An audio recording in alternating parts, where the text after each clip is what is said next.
अब तक गुजरात के मुख्यमंत्री और 26 मई के बाद देश के प्रधानमंत्री नरेंद्र मोदी सियासत का लंबा सफर तय करके आज संसद भवन पहुंचे। एनडीए ने संसद की सेंट्रल हॉल में उन्हें सर्वसम्मति से नेता चुन लिया और इसी के साथ उनकी ताजपोशी की तारीख भी तय हो गई। मोदी ने आज संसद के ऐतिहासिक सेंट्रल हॉल में एक बड़े राष्ट्रीय नेता की तरह जोरदार भाषण किया। बीजेपी के सारा पावर हाउस, बीजेपी का पूरा कुनबा वहां मौजूद था, जो मंत्रमुग्ध होकर के उनको सुनता रहा। भाषण में उन्होंने साफ कहा कि 5 साल के बाद वो अपना रिपोर्ट कार्ड सबके सामने रखेंगे। एनडीए के 29 दलों ने भी एक सुर से मोदी की तारीफ में कसीदे पढ़े और इसी के बाद लाल बत्ती वाली गाड़ियों का एक लंबा काफिला राष्ट्रपति प्रणब मुखर्जी से मिलने के लिए रवाना हो गया। राष्ट्रपति के सामने सरकार बनाने का दावा पेश किया गया और प्रधानमंत्री पद की शपथ की तारीख तय हुई 26 मई शाम 6 बजे। देखिए मोदी के आज के सफर पर हमारी ये विशेष रिपोर्ट। उन्होंने दे दिया है।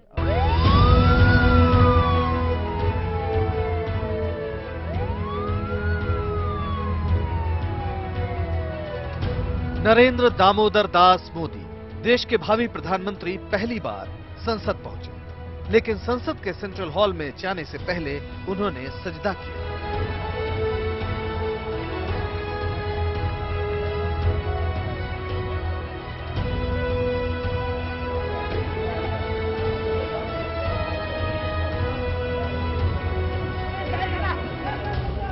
मुख्यमंत्री बना उसके बाद मैंने मुख्यमंत्री की चैम्बर देखी थी। मुख्यमंत्री बनने के बाद मैंने विधानसभा गृह देखा था। आज भी ऐसा ही एक अवसर आया है। श्री नरेंद्र भाई मोदी के नाम का प्रस्ताव करता हूं। बीजेपी के संसदीय दल की बैठक हुई। सहयोगियों के साथ नेता चुनने का वक्त आया।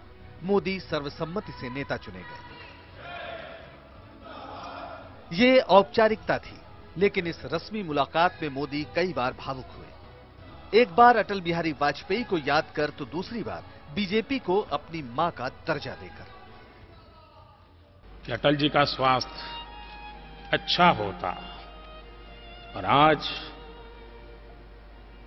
वो यहां होते तो सोने में सुहागा होता। आडवाणी जी ने एक शब्द प्रयोग किया, मैं आडवाणी जी से प्रार्थना करता हूं वो शब्द उपयोग न करें। उन्होंने कहा नरेंद्र भाई ने कृपा की।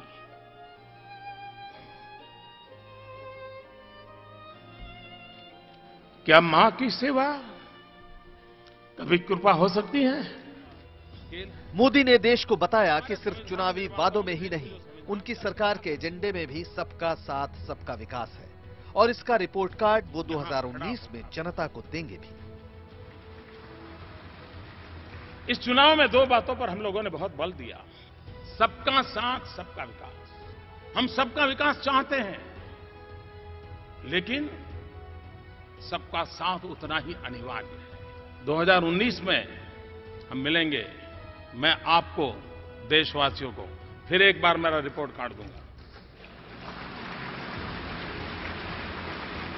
परिश्रम की पराकाष्ठा करूंगा, अपने लिए नहीं देश के लिए जीऊंगा। मोदी ने यह भी साफ कर दिया कि उनकी सरकार की प्राथमिकता देश से गरीबी हटाना है। कि सरकार वो हो जो गरीबों के लिए सोचे, सरकार वो हो जो गरीबों को सुने, सरकार वो हो जो गरीबों के लिए जिए। लेकिन चुनौती सिर्फ यही नहीं है। देश महंगाई से त्रस्त है, भ्रष्टाचार जड़ों में है, लोक लुभावन योजनाओं से अर्थव्यवस्था पर भारी बोझ है, लोगों को रोजगार की बड़ी उम्मीदें हैं। मोदी को काफी कुछ साधना है। देश को उम्मीद है कि उनकी सरकार कामयाब होगी। Bureau report, Delhi, IBN 7। मुझे बहुत खुशी है कि मोदी जी प्रधानमंत्री बने। भगवान से रोज मनाऊंगी कि वो बहुत सफल प्रधानमंत्री हैं। देश के इतिहास में एक नया पन्ना जुट रहा है। हमने पूरी जिम्मेदारी ली है और निभाएंगे। देश की इच्छा और अपेक्षा के अनुरूप आज वो टावरिंग फिगर बनकर सामने उभर कर आए हैं। एक बड़ा संकल्प आज लिया गया सेंट्रल हॉल में, एक ऐतिहासिक क्षण में, कि बेहतर काम करके दिखाना है। भारतीय जनता पार्टी की सरकार मोदी जी के नेतृत्व में इस विश्वास को पूरा करेगी, देश को आगे बढ़ाएगी। वो बहुत बढ़िया काम करने वाले हैं, इसलिए हम सबको बहुत खुशी हो रही है। सिर्फ हमारे लिए नहीं, पूरे देश खुश है।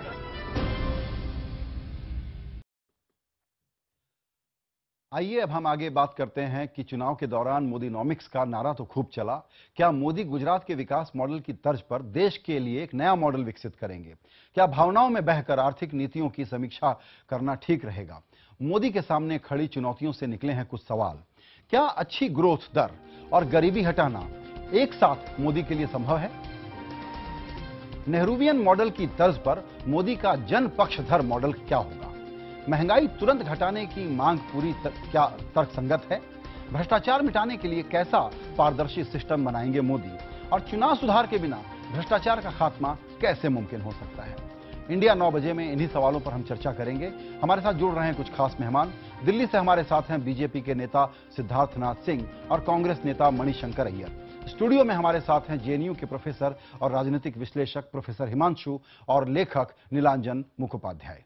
हम चर्चा शुरू करें उसके पहले हम आपको एक छोटा सा आंकड़ा दिखाना चाहते हैं कि गरीबी हटाने के लिए जो उन्होंने आज मोदी जी ने कहा कि सबसे बड़ा काम होगा देश में से गरीबी हटाना। सरकार गरीबों की सुनेगी और उनके लिए काम करेगी। भारत में आखिर गरीबी और गरीबों की स्थिति क्या है, कितनी विकट है, इसको हम देख लेते हैं। 2009 में सरकार के मुताबिक लगभग 37.2% लोग गरीबी रेखा से नीचे थे। वहीं अगर हम आगे चले 2013 में योजना आयोग ने जो आंकड़े दिया उसके मुताबिक देश में लगभग 22% लोग गरीब हैं। लेकिन इस पर काफी विवाद हुआ, बवाल मचा। योजना आयोग ने अपनी गलती मानी और इसके बाद यूएनडीपी के मुताबिक देश के 8 राज्यों में 42 करोड़ वो गरीब है। तो राज्य सरकारों को साथ लेकर शहरों में भी अगर हम देखें लगभग 3 करोड़ लोग आज की तारीख में झुग्गियों में रहते हैं। आखिर कैसे ये जो आप अमीरी और गरीबी के बीच की जो डिफरेंसेस हैं उसको कैसे पाटेंगे और तमाम लोगों तक विकास को कैसे पहुंचाएंगे नरेंद्र मोदी, इस पर रहेगी सबकी नजर।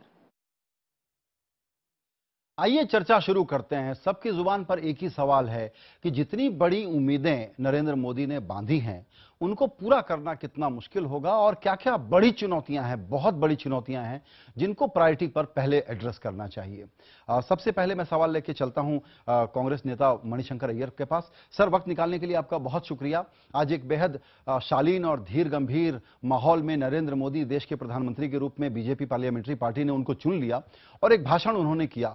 हम लोग समझते थे कि पहले हम लोग शायद मोदी जी आएंगे तो एक राइट विंग इकोनॉमिक पॉलिसी की तरफ देखेंगे, लेकिन आज उन्होंने एक प्रकार से सेंटर और लेफ्ट की जुबान में बात किया और कहा कि गरीबों का हक है सरकार पर सबसे ज्यादा और ये देश गरीबों के लिए है और सबसे ज्यादा उन्हीं की सुनी जाएगी। इसको अगर हम पॉलिसी के तौर पर समझना चाहें तो आप इसको कैसे देखेंगे कि क्या वो अब राइट से सेंटर और लेफ्ट की तरफ मूव करेंगे?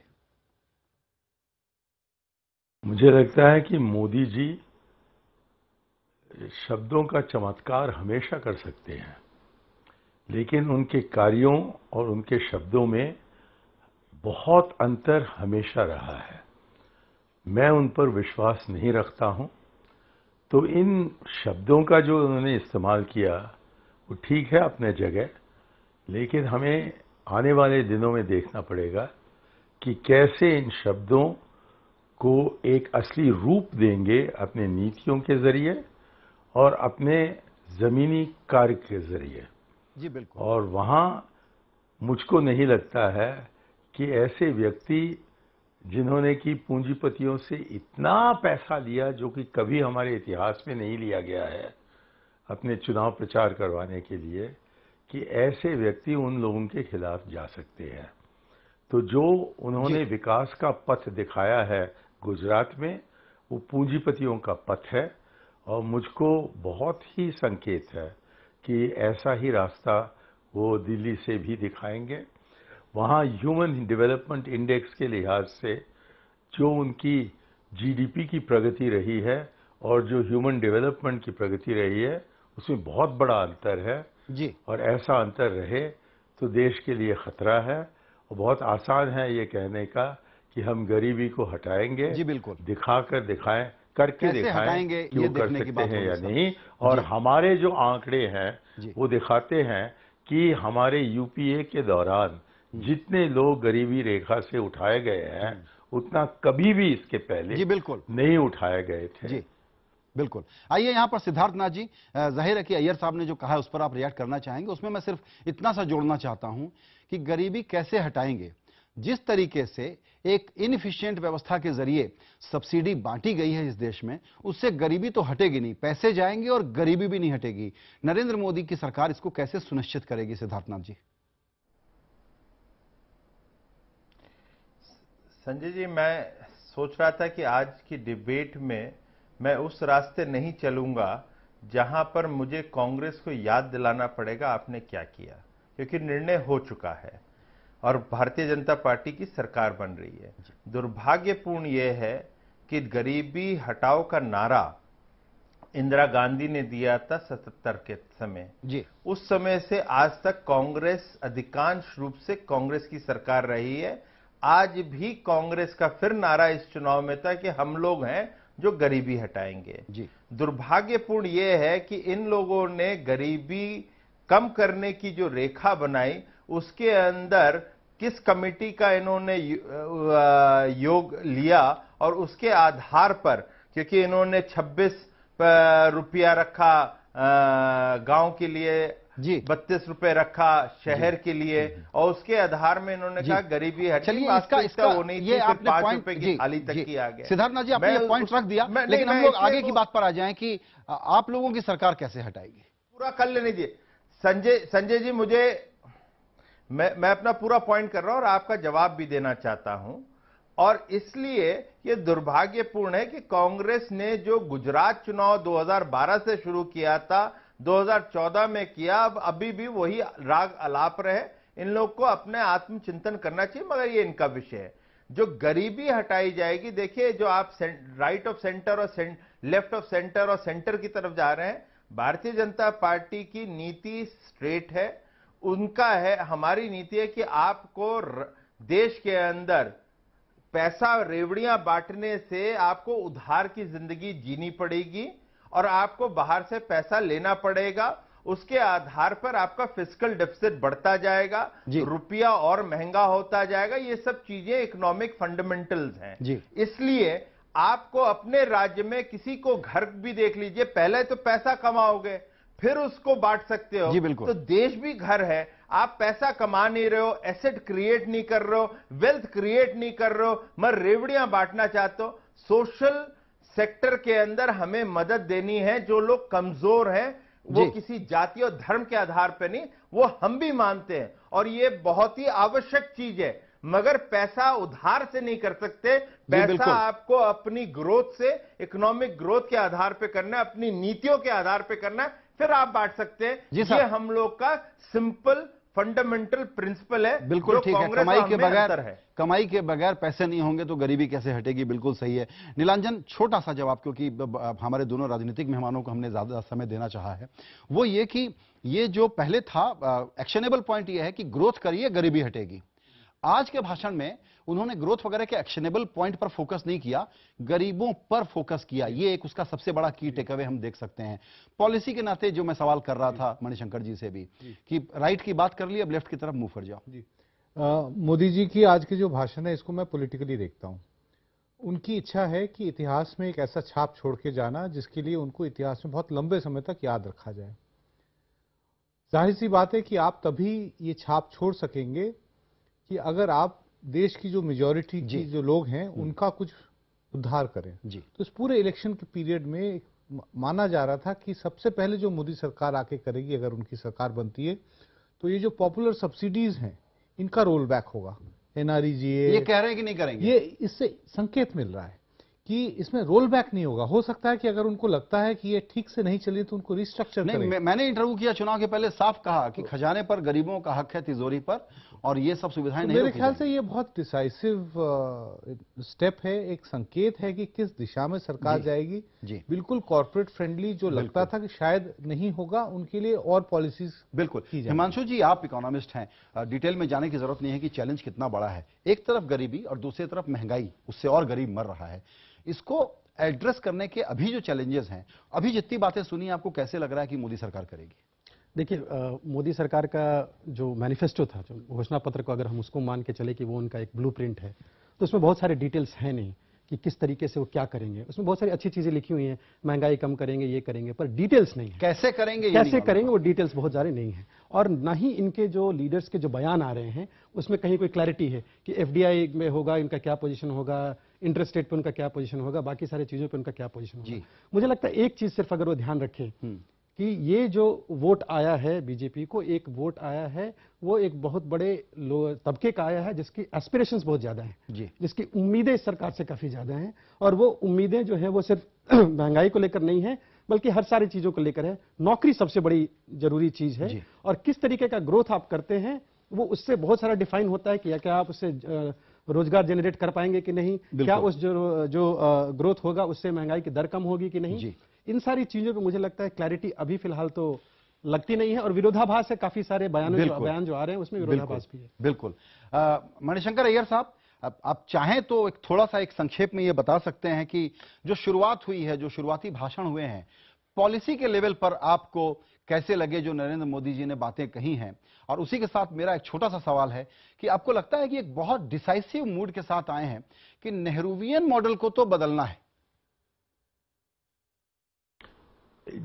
ये जो चुनाव प्रचार के दौरान उन्होंने जनता को गुमराह किया और वही तरीका अब चल रहा है कि भाषण तो बहुत अच्छा करते हैं, उनको तो उनका हिंदी तो कमाल का है, और ऐसे वो कविता ले आते हैं अपने भाषणों में, लेकिन पहले भी नहीं और आज भी कोई स्पष्टीकरण नहीं है कि कौन से तफसील में ठोस कदम उठाएंगे अपने मकसदों को पूरा करने के लिए। और चलिए, वो जीत कर आए हैं और बहुत उम्मीदों के एक बहुत बड़े लहर पर चुनकर आए हैं। देखते हैं कि जो उनका कहना है। सबसे पहले मैं जानना चाहता हूं कि दामों को कम करने के लिए, इन्फ्लेशन को कम करने के लिए, सिवाय रघुरामन राजन को निकालने का इनका और कौन सा सुझाव है जो कर सकता है? ये बात वैसे ही जहां तक कि ग्रोथ का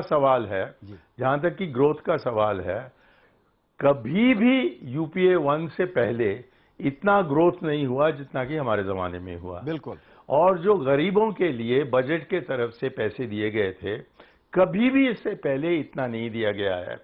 और जितने लोग गरीबी रेखा जहां भी आप लगाएं उठाए गए हैं, इतने बड़े संख्या पर और कभी पहले नहीं किया गया है। लेकिन हमें खंडन करो और कहो कि मैंने किया है। आप गुजरात के तरफ देखो तो वहां उन्होंने गरीबों की जमीन छीनी है और बहुत अमीर लोगों को तकरीबन मुफ्त में दिया है। और ये जो गरीब बेचारे उनको इसका विस्थापन हुआ है, उनके लिए कोई राहत नहीं दिलवाया है। और जो उनका एग्रीकल्चरल ग्रोथ हुआ है उसका मूल कारण है सरदार सरोवर डैम। किसने उसके लिए इजाजत दी? राजीव गांधी ने। और जबकि वर्ल्ड बैंक हटकर कहा कि हम पैसे नहीं देंगे, किसने उसके लिए पैसा दिया? नरसिम्हा राव ने।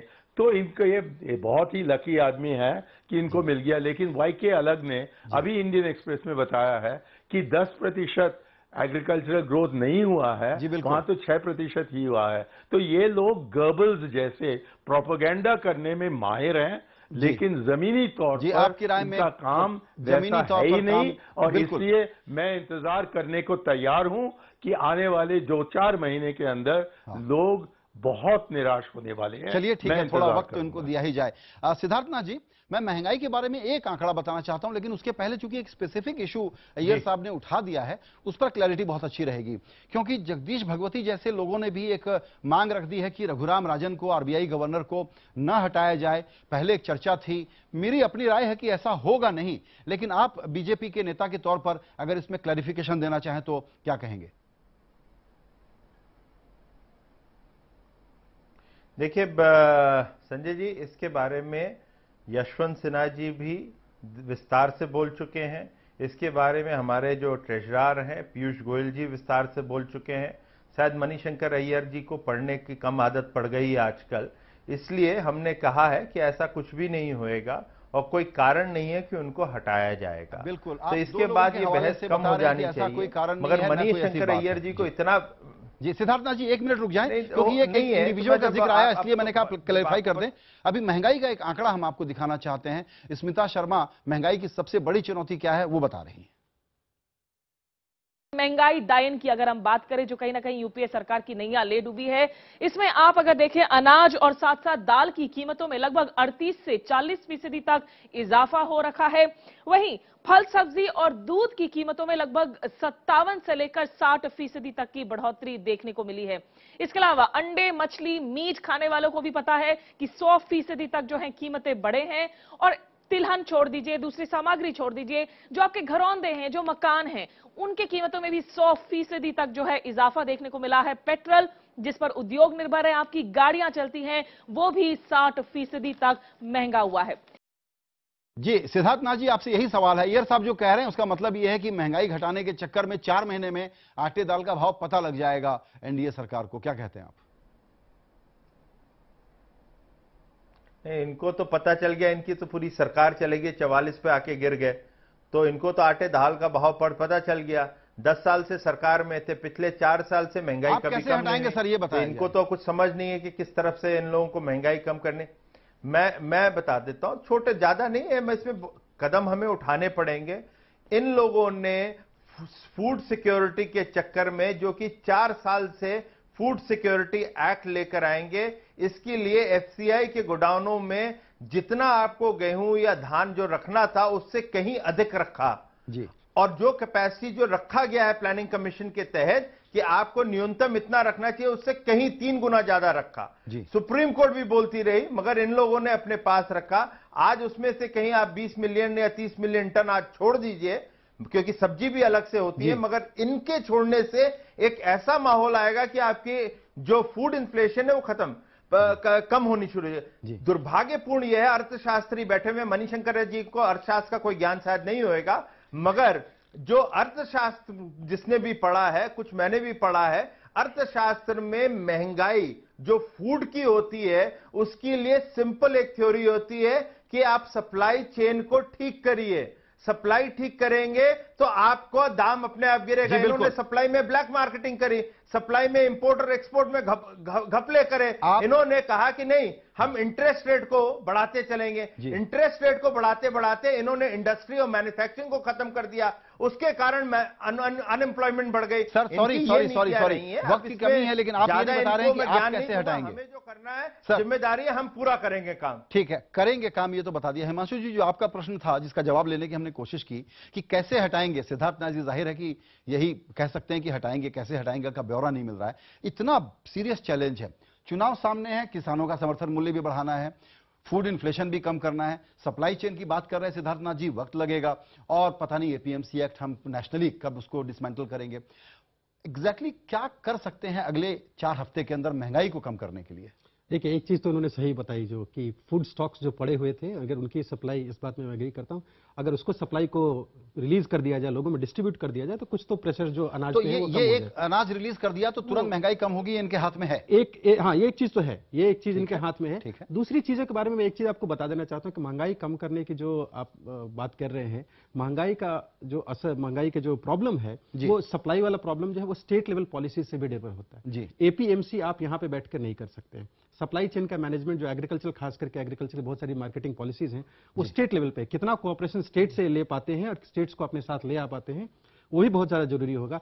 मॉनेटरी पॉलिसी और इंटरेस्ट रेट को लेकर अगर वो सोचते हैं कि उससे वो महंगाई कम कर देंगे, तो मुझे लगता है कि वो एक तो हमारी तरफ से या सब एक्सपर्ट लोगों की तरफ से ये एक बात हाईलाइट करने की है कि नई सरकार को ये नहीं सोचना चाहिए कि मॉनेटरी टूल से आरबीआई को कह करके आप महंगाई पर कंट्रोल कर सकें। अगर उस रास्ते जाएंगे तो गलत कर रहे होंगे।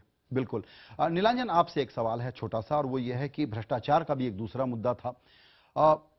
आफ्टर ऑल हिंदुस्तान एक तरीके से चलता है, नरेंद्र मोदी जिस उम्मीद पर आए हैं भ्रष्टाचार को कम करने के लिए, प्रायोरिटी उनकी अभी होगी या इंतजार करेंगे? क्योंकि फिर हल्ला गुल्ला शुरू हो जाएगा, ये लोकपाल वगैरह का, ब्लैक मनी वापस लाने का और स्कैम्स वगैरह की बातें, और पिछली जो स्कैम्स हुए थे उनकी जांच का मसला, करप्शन को कैसे एड्रेस कर सकते हैं जो कन्विंसिंग लगे, एक्चुअली लगे कि ये कुछ कर रहे हैं और सिंसियरिटी है, ना कि लगे कि पोस्चरिंग के लिए है। देखिए, मोदी जी क्या करेंगे ये सारा डिपेंड करता है इस मैंडेट के ऊपर। ये मैंडेट एक ऐसा है कि थोड़ी सी मुसीबत में डाल देती है मोदी जी को। सबसे बड़ा मैंडेट है ये, सबसे बड़ा मैंडेट है, इसलिए मैं कहता हूँ शायद थोड़ी सी मुसीबत है। थोड़ा कम मैंडेट हो